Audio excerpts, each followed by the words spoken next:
बिस्मिल्लाहिर्रहमानिर्रहीम अस्सलामुअलैकुम रहमतुल्लाह। हुकूमत इस वक्त शदीद ख़तरे में पड़ गई है।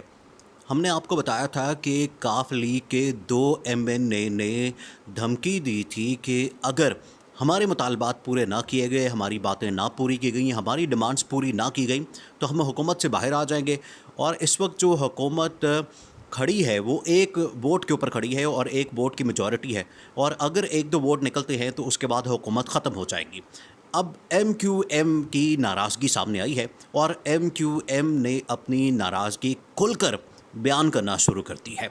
अब इसके पीछे वजह क्या है, असल कहानी क्या है और मसला क्या हुआ है कि MQM ने अपने मामलात खुलकर सामने रखना शुरू कर दिए हैं और उनको इस गलती का भी एहसास हो गया है, उनको इसका भी अंदाज़ा हो गया है कि हमने जो हुकूमत छोड़ी थी इमरान ख़ान की और इमरान ख़ान की हुकूमत से हम लोग बाहर आ गए थे, वो किसके इशारे पर आए थे और उस वक्त जो हमने गलती की थी उसका ख़मियाज़ा आज हम भुगत रहे हैं।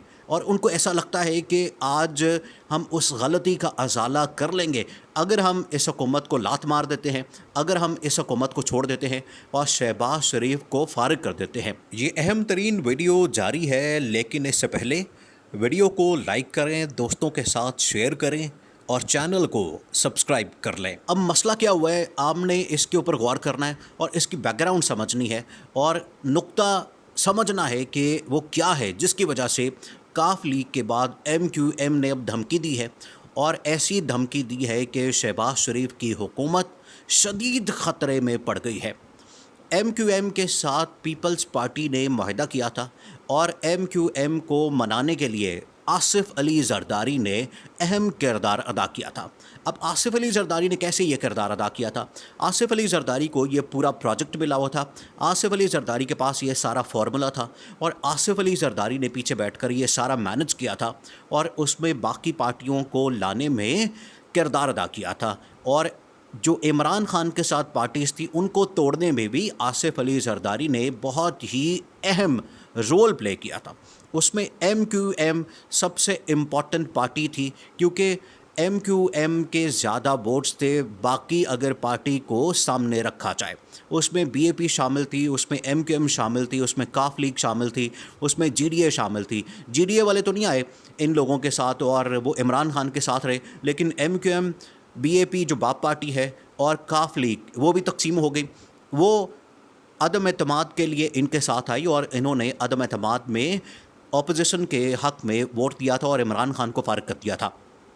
अब MQM के साथ जितने वादे किए गए थे, उनके साथ जितने प्रॉमिसेस किए गए थे और जितना कुछ उनको कहा गया था वो सारा का सारा एक ड्रामा था, एक फ्रॉड था और उनको एक लॉलीपॉप दिया गया था। उस वक्त तो हुकूमत से उनको बाहर निकाल लिया गया और इमरान ख़ान की हुकूमत को फारिग कर दिया गया। इमरान ख़ान की हुकूमत उसके बाद गिर गई और इसके बारे में शेख रशीद ने भी बड़ा खुलकर कहा था कि हमें अंदाज़ा हो गया था कि हुकूमत तो नहीं जाने वाली और ये अदम एतमाद कामयाब नहीं होने वाली। लेकिन जिस दिन MQM निकली थी, ये शेख रशीद ने कहा है कि जिस दिन MQM निकली मैंने इमरान ख़ान को कह दिया था कि अब हमारा बोरिया बिस्तर गोल हो गया है। और शेख रशीद ने कहा कि मैंने अपना कमरा भी छोड़ दिया था, जो मिनिस्ट्री वाला मुझे कमरा मिला हुआ था वो भी छोड़ दिया था। तो इमरान ख़ान ने पूछा था कि शेख तूने ये कमरा क्यों छोड़ दिया है?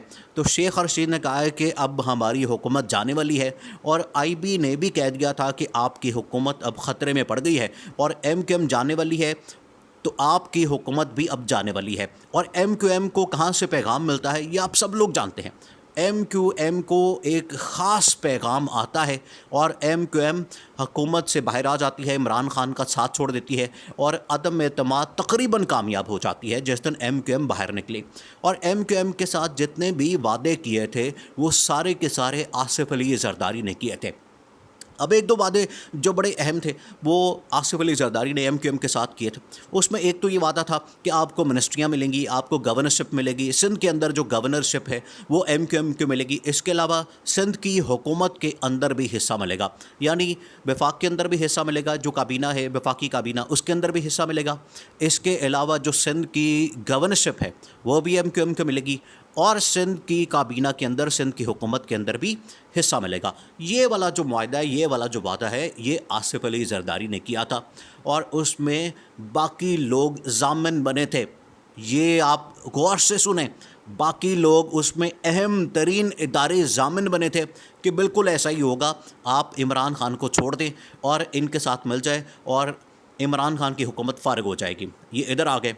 अब MQM ने खुलकर तनकीद भी करना शुरू कर दी है और उन्होंने धमकी भी दे दी है हुकूमत को कि अगर हमारे मुतालबात और डिमांड्स पूरी ना की गई तो हम हुकूमत से बाहर आ जाएंगे और हुकूमत गिर जाएगी।